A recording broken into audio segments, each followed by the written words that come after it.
What's up, my fax machine enthusiasts? It's your boy MC Paper Shredder, back at it again with another comic book review. Today I'm going to be doing the Starman compendium.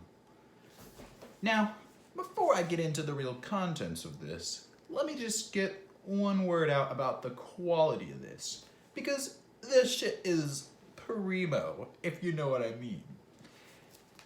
It has a nice matte finish. Look how many pages there are. I can open this wide open. Absolutely zero binding issues. It's poggers. Not only that, but this is a little bit embarrassing as a collector that likes to take good care of my things, but I accidentally dropped this down an entire flight of stairs. And imagine the stairs are like this. This literally went like this. All the way down. And it's barely any worse for wear. There's like, the corners are a little bit dented up, and there's like a couple pages that folded, but after pressing it in my bookshelf, completely back to normal. There's only one thing I have to say about the quality of the printing, and this was an issue I ran into before I dropped it down the stairs, before you start thinking that it's because I dropped it down the stairs. And that is that there is a thin layer of plastic around the cover. And if you look at the edge really closely right here, you'll see that it's peeling. Now, if you take this on and off the bookshelf when it's in between two other things, I have a feeling that it's slowly gonna peel that off the cover over time. And I don't know if it's just with the one I got, because this thing seems really high quality other than that. And I've had this for months and it's barely peeled back at all. But that's just something I mentioned about the quality. This thing has like 1,000 pages or over probably. I didn't count them, and not all the pages are numbered for these kind of things, but you're gonna get a lot of content out of this. It's like 60 bucks, and this collects a lot of Starman stuff. Now, who the heck is Starman? Which you're all wondering because nobody's ever heard of him before.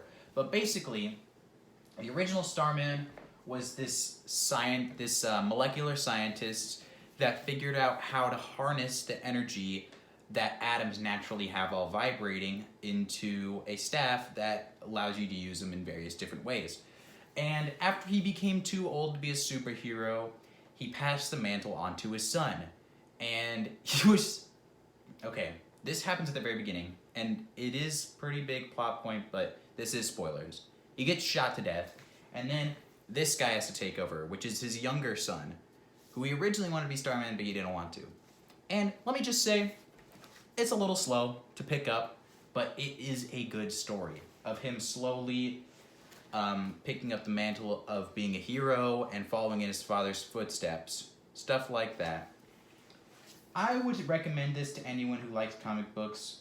If it's your first read, it may be a little bit slow, but if you're new to comic books, but you're still into them, you know, I think it's a good read. I give this a 9 out of 10.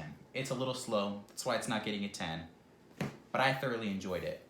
Another thing that's just a personal pet peeve of mine is there's a volume 2 of this that's out, and while this one has sort of a matte, smooth finish, the other one has sort of a glossy, grippy finish on the outside cover, so this one doesn't really reflect the light, but the other one's shiny. I find that just a tad bit tedious, but honestly, it's not really that big a deal to me. So yeah, this is Starman. It's about a guy with a cosmic rod. No, please don't age restrict this video, I mean that literally. And he's just picking up the mantle of his father being a superhero. That's it. That's my Starman review. See ya.